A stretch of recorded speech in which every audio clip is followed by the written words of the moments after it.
할렐루야. 오늘도 영상 예배 나오신 여러분들을 예수님의 이름으로 환영하고 축복합니다. 오늘 우리가 함께 볼 성경 말씀은 사도행전 14장에서 15장까지의 말씀입니다. 사도행전 14장 내용을 잠시 살펴보면 바울과 바나바가 이고니온과 루스드라에서 많은 사람들을 전도하면서 제자 삼는 내용들이 나옵니다. 그리고 15장에 보시면 베드로와 야고보가 이방인들을 전도함에 있어서 편견 없이 차별 없이 대해야 되는 것과, 그리고 사도들이 흩어져서 많은 사람들을 전도하고 제자 삼고 교회를 견고하게 세우는 내용들이 나옵니다. 이것을 우리가 생각하면서 14장에서 15장까지의 말씀을 함께 읽도록 하겠습니다. 이에 이고니온에서 두 사도가 함께 유대인의 회당에 들어가 말하니, 유대와 헬라의 허다한 무리가 믿더라. 그러나 순종하지 아니하는 유대인들이 이방인들의 마음을 선동하여 형제들에게 악감을 품게 하거늘 두 사도가 오래 있어 주를 힘입어 담대히 말하니, 주께서 그들의 손으로 표적과 기사를 행하여 하게 주사 자기 은혜의 말씀을 증언하시니, 그 시인의 무리가 나뉘어 유대인을 따르는 자도 있고 두 사도를 따르는 자들도 있더라. 이방인과 유대인과 그 관리들이 두 사도를 모욕하여 돌로 치려고 달려드니, 그들이 알고 도망하여 루가오니아의 두성 루스드라와 더베와 그 근방으로 가서 거기서 복음을 전하니라. 루스드라에 발을 쓰지 못하는 한 사람이 앉아 있는데 나면서 걷지 못하게 되어 걸어본 적이 없는 자라. 바울이 말하는 것을 듣거늘 바울이 주목하여 구원받을 만한 믿음이 그에게 있는 것을 보고 큰 소리로 이르되 내 발로 바로 일어서라 하니, 그 사람이 일어나 걷는지라. 무리가 바울이 한 일을 보고 루가오니아와 방언으로 소리를 질러 이르되, 신들이 사람의 형상으로 우리 가운데 내려오셨다 하여 바나바는 제우스라 하고 바울은 그 중에 말하는 자이므로 헤르메스라 하더라. 시외 제우스 신당의 제사장이 소와 환환들을 가지고 대문 앞에 와서 무리와 함께 제사하고자 하니, 두 사도 바나바와 바울이 듣고 옷을 찢고 무리 가운데 뛰어들어가서 소리질러 이르되, 여러분이여 어찌하여 이러한 일을 하느냐? 우리도 여러분과 같은 성정을 가진 사람이라.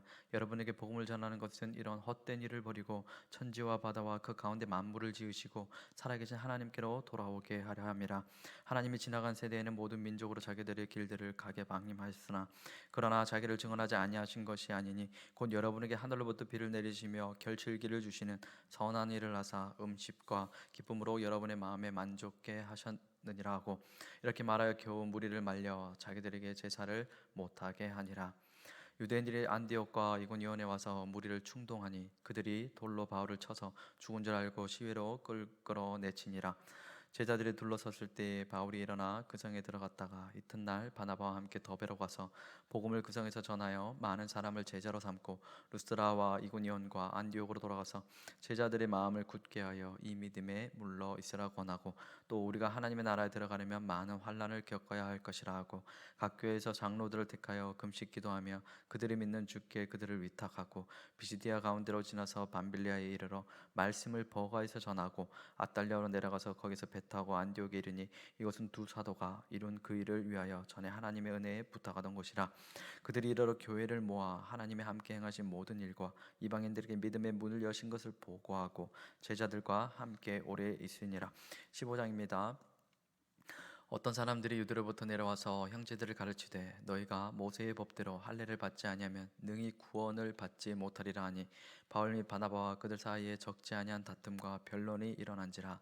형제들이 이 문제에 대하여 바울과 바나바와 및 그 중에 몇 사람을 예루살렘에 있는 사도와 장로들에게 보내기로 작정하니라.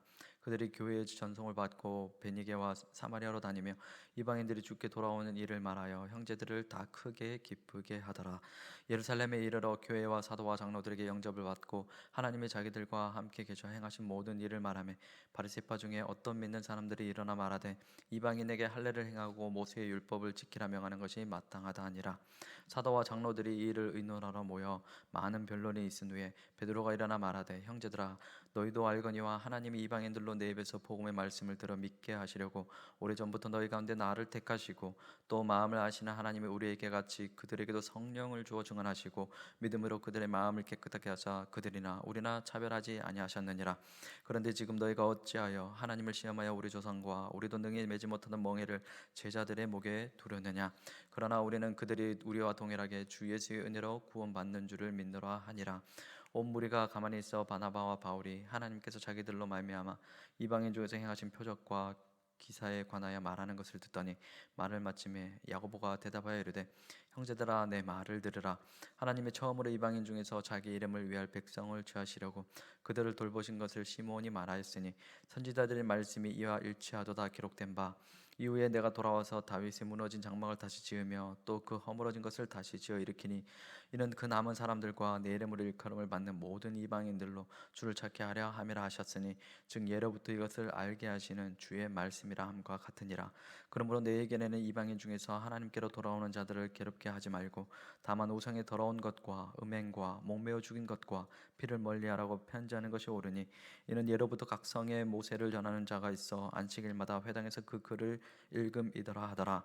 이에 사도와 장로와 온 교회가 그 중에서 사람들을 택하여 바울과 바나바와 함께 안디옥으로 보내기를 결정하니 곧 형제 중에 인도자인 바사바라고 하는 유다와 실라더라. 그 편에 편지를 붙여 이르되 사도와 장로 된 형제들은 안디옥과 스리아와 길리가에 있는 이방인 형제들에게 문안하노라. 들은즉 우리 가운데서 어떤 사람들이 우리도 우리의 지시도 없이 나가서 말로 너희를 괴롭게 하고 마음을 혼란하게 한다 하기로 사람을 택하여 우리 주 예수 그리스도의 이름을 위하여 생명을 아끼지 아니하며 우리가 사랑하는 바나바와 바울과 함께 너희에게 보내기를 만장일치로 결정하였노라. 그리하여 유다와 실라를 보내니 그들도 이 일로 말로 전하니라. 성령과 우리는 요긴한 것들 외에는 아무 짐도 너희에게 지우지 아니하는 것이 옳은 줄 알았노니 우리의 재물과 피와 목매어 죽인 것과 음행을 멀리할지니라. 이에 스스로 삼가면 잘되리라. 평안함을 원하노라 하였더라. 그들이 작별하고 안디옥에 내려가 무리를 모은 후에 편지를 전하니 읽고 그 위로한 말을 기뻐하더라. 유다와 실라도 선지자라 여러 말로 형제를 권면하여 굳게 하고 얼마 있다가 평안히 가라는 전송을 형제들에게 받고 자기를 보내던 사람들에게 돌아가되 바울과 바나바는 안디옥에서 유하며 수다한 다른 사람들과 함께 주의 말씀을 가르치며 전파하니라. 며칠 후에 바울이 바나바더러 말하되 우리가 주의 말씀을 전한 각성으로 다시 가서 형제들이 어떠한가 방문하자 하고 바나바는 마가라고 하는 요한도 데려가고자 하나 바울은 밤빌리아에서 자기를 떠나 함께 일하러 가지 아니한 자를 데리고 가는 것이 옳지 않다 하여 서로 심히 다투어 피차 갈라지더니 바나바는 마가를 데리고 배 타고 고브로로 가고 바울은 실라를 택한 후에 형제들에게 주의 은혜에 붙어감을 받고 떠나 수리아와 길리기아로 다니며 교회들을 경고하게 하니라. 아멘. 오늘의 읽은 말씀을 가지고 제자의 삶이란 어떤 삶을 살아야 하는지에 대해서 함께 은혜를 나누고자 합니다. 제자는 그리스도인이고 그리스도인은 제자라고 성경은 말씀하고 있어요. 그리고 성경에서 또 다른 표현을 빌리자면 예수 그리스도를 쫓아 살아가는 그러한 사람을 제자라고 표현을 하고 있죠. 그래서 예수님이 이 땅에 오셨을 때 공생의 사역을 하셨을 때 가장 공들이면서 하신 사역이 있어요. 그것이 무엇이냐면 예수 그리스도를 닮은 예수 그리스도를 쫓아 살아가는 그 제자를 만드는 것, 이것에 총력을 기울이셨습니다. 마태복음 28장에도 보면 그러므로 너희는 가서 모든 족속으로 제자를 삼아 아버지와 아들과 성령의 이름으로 세례를 주고 내가 너에게 분부한 모든 것을 가르쳐 지키게 하라. 볼지어다 세상 끝날까지 너희와 함께 있으리라. 이렇게 말씀하셨습니다. 예나 지금은 어떻습니까? 제자 삼는 일에 총력을 기울이는 것. 저와 여러분도 제자가 되어야 되고 모든 사역을 할 때도 제자 삼는 일에 우리가 심려를 기울여야 된다는 것을 이 구절에 대해서 잘 볼 수가 있는 것이죠. 예수님의 사역도 가만히 보면 사람을 살리는 일에 제자 삼는 일에 총력을 기울이셨어요. 제자는 성경에 보면 그리스도인이라고 말하고 있고 그리스도인은 다른 말로 말하면 제자라고 말씀하고 있는 것입니다. 우리가 가만히 보면 교회 안에도 그리스도인이 있고 그냥 교인이 있는 것 같아요. 예수 그리스도를 쫓아 제자로 살아가는 사람들이 있는가 반면에 그냥 평범하게 살아가는 그러한 사람들이 있다고 하는 것이죠. 제자가 된다라는 것은 너무나 중요한 것입니다. 예수님은 이 한 사람의 중요성을 알고 계셨고 그래서 3년 6개월 동안 공생의 사역을 할 때 제자 삼는 일에 심려를 기울였다고 하는 것입니다. 오늘 말씀에도 보면 바울과 바나바는 제자 삼는 일에 총력을 기울여요. 그리고 베드로와 야고보도 제자 삼는 일에 이렇게 총력을 기울이죠. 그리고 그 제자들을 통해서 교회를 견고하게 세웠느니라고 이렇게 말씀을 하고 있습니다. 이렇게 제자들의 수가 점점 늘어나고 왕성해지다 보니까 사도행전에 이 교회들이 엄청나게 많이 생겼습니다. 그리고 오늘날 우리 교회와 같은 이런 교회들도 생기게 것이죠. 성경에서 말하는 이 제자들은 어떠한 삶을 살았습니까? 첫째로 이 제자의 삶은 대가 지불하며 살아가야 하는 것입니다. 오늘 성경에도 보면 바울은 유대인들의 많은 사람들과 함께 복음을 전할 때 바울을 돌로 쳐서 이렇게 스르뜨르니의 성 밖으로 끌어냈다라고 말씀을 하고 있어요. 사도 바울은 대가 지불하며 살아갔던 사람들이죠. 자기 십자가를 지고 자기를 부인하고 날마다 예수님을 쫓아 살아갔던 그러한 사람. 우리도 어떠해야 됩니까? 대가 지불하고 어떠한 환경과 어떠한 여건 속에서도 예수님만 바라보고 쫓아가는 그러한 사람, 그러한 사람들이 우리가 다 되어야 된다고 하는 것이죠. 12명의 제자들도 어떠한 삶을 살았습니까? 대가 지불하며 살았어요. 제자는 그리스도인이고 그리스도인은 제자인데, 제자가 되기 위해서 어떻게 하는지 우리가 잘 볼 수 있는 대목입니다. 자신들의 몸과 마음을 드릴 줄 아는 것, 그 시간과 물질을 드릴 줄 아는 것, 그리고 하나님을 위해 헌신할 줄 아는 것, 그냥 평범하게 살아가는 것이 아니라 나의 모든 걸 예수님을 위해 이렇게 초점을 맞춰서 살아갈 줄 아는, 대가 지불할 줄 아는 사람, 그러한 사람을 성경에서는 제자다라고 이렇게 말씀하고 있어요. 여러분들은 대가 지불하며 살아가고 있습니까? 대가 지불할 수 있는 저와 여러분 될 수 있기를 축복합니다. 그 사람이 예수님의 제자인 것입니다. 두 번째로 예수님의 제자는 겸손한 사람들입니다. 하나님께서 이렇게 말씀하셨어요. 교만한 자는 물리치시고 겸손한 자에게 은혜를 베푸시느니라.